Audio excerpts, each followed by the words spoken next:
This book is not just a collection of ideas. It is an intellectual odyssey, a portal to a world unbound by habit and familiarity. It challenges conventional thought and invites you to explore with an open mind. If you possess the courage to seek truth relentlessly and commit to reading until the final page, know that you may not emerge unchanged. However, if your convictions are fragile or your mind unwilling to be challenged, it may be best to turn back now. Otherwise, gather every ounce of resolve and step forward into this one-way journey. Do not falter midway and withhold judgment until you have seen the full picture and grasped its depth. You stand at the threshold of dismantling long-held certainties, of drawing back the veil that shrouds reality, of truly opening your eyes, perhaps for the first time. But be warned, revelation can be unsettling. It is important to note that what follows is not merely personal conjecture, but the result of extensive research and rigorous inquiry conducted by brilliant minds from both East and West. My role is simply to guide you, to structure, clarify, and illuminate, offering a humble contribution to this vast intellectual pursuit. Every piece of information within these pages has been meticulously examined by dedicated researchers, with sources carefully cited both in the book and in the description of the documentary version on YouTube. After the grace of God, the credit belongs to them, most notably researchers Dave Murphy and Eric Dubé.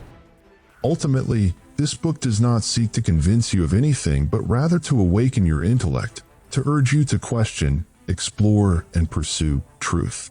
For if truth is what you seek, then truth is what you shall find. Finally, know that reading and delving into this intricate subject is merely a door handle. You must be the one to turn it, to open the door, and to see what lies beyond.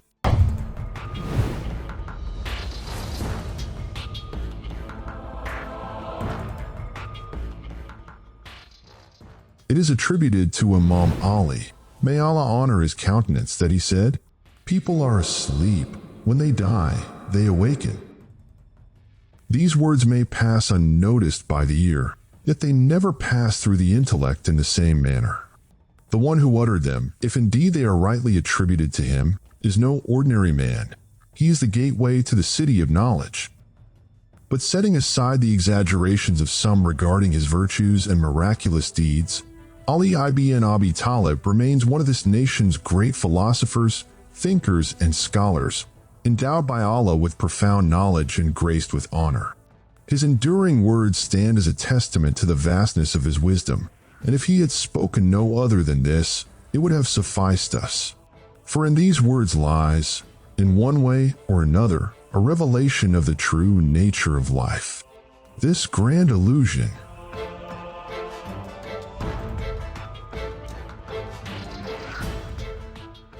An axiom is a self-evident truth, one that the mind acknowledges as valid without requiring proof due to its sheer clarity.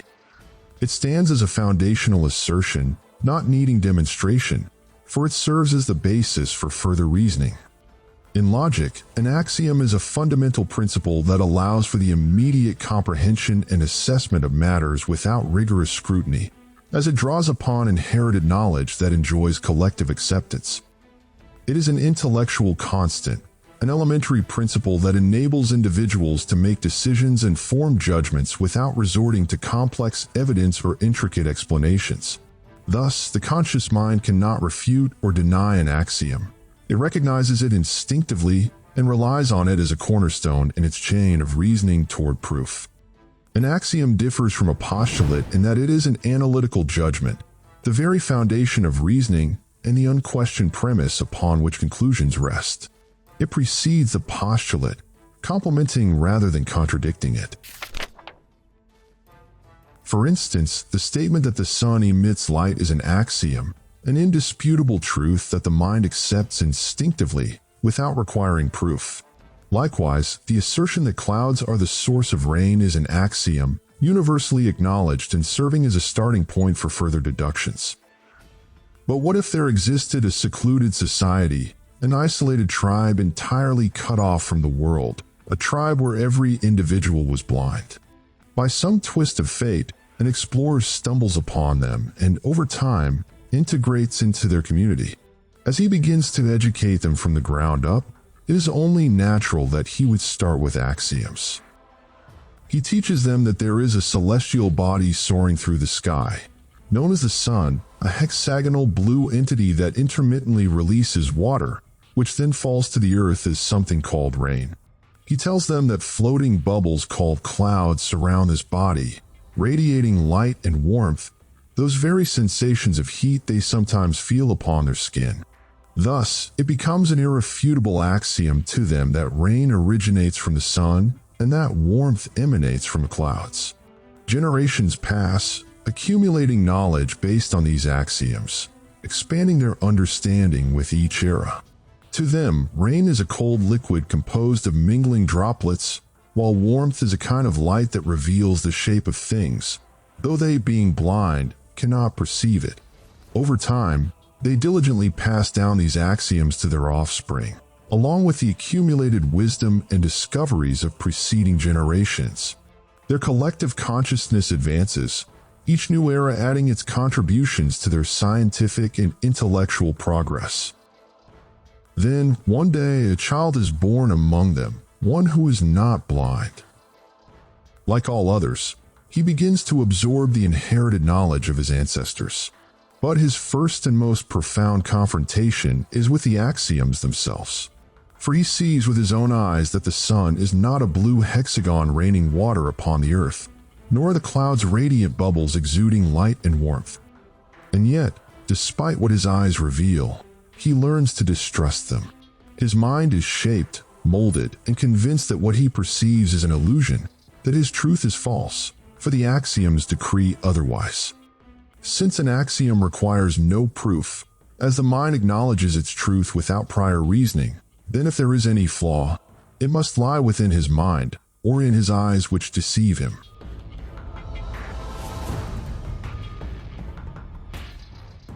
The repetition of such beliefs over generations renders this individual, in the eyes of others, a madman, uttering absurdities and questioning self-evident truths that cannot be denied.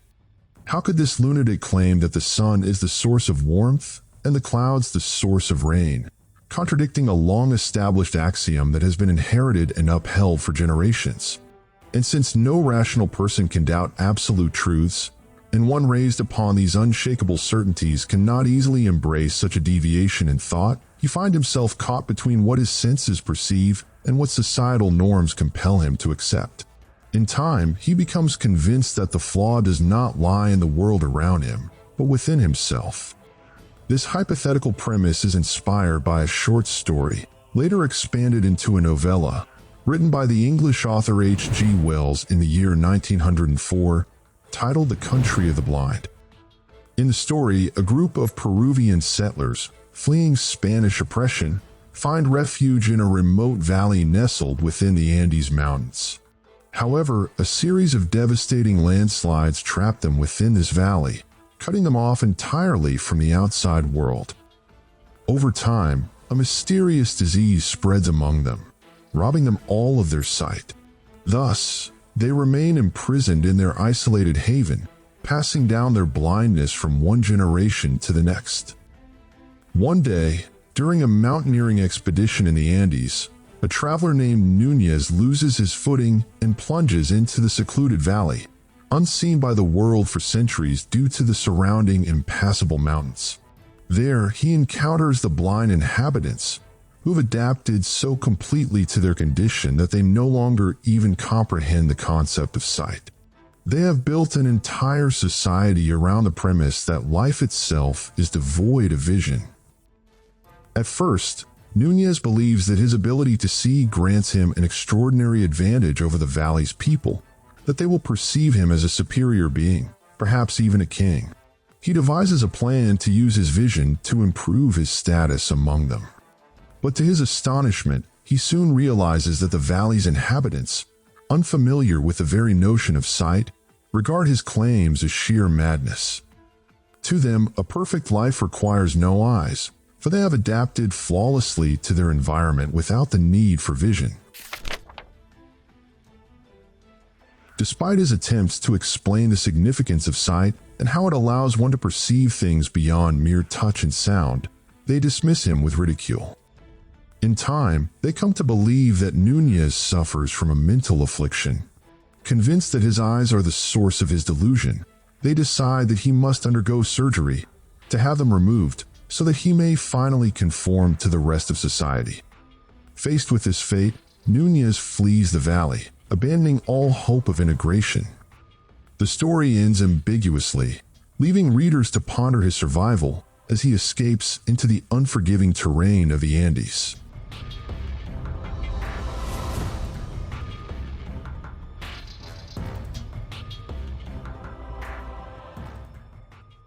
While the tale highlights the fragility of human perception and our ability to adapt even under the most extreme conditions, it also delves into a profound philosophical notion, the relativity of knowledge and perception.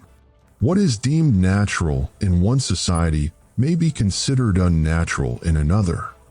But more importantly, the story underscores the inevitable clash between the individual and the collective, the struggle one faces in preserving personal identity, beliefs, and convictions while resisting the pressures to conform. A thinker is always in pursuit of maintaining his autonomy of thought, yet society imposes upon him a rigid framework of rules and norms that dictate both behavior and perspective. Thus, a reformist mind in a deeply traditional or even toxic environment finds itself in a state of constant friction with collective. In some societies, such individuals are met with suspicion, ostracization, or even oppression for refusing to surrender their convictions. And in this, we find a compelling parallel in the story of Prophet Ibrahim, peace be upon him, who stood against his people in their worship of idols, striving to uphold his monotheistic faith and calling them toward the worship of the one true God. Although he refuted their false worship and presented undeniable proof by shattering their idols, demonstrating that these lifeless figures could not even defend themselves, they rejected his message. Instead, they met him with oppression, even to the extent of attempting to burn him alive. Yet he miraculously survived the fire, a testament to divine intervention and the power of unwavering faith. His story serves as a lesson, holding steadfast to one's beliefs, even in the face of societal opposition, ultimately leads to triumph.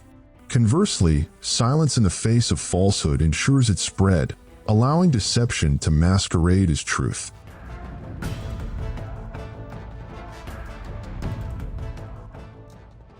The clash between the individual and society is nothing new.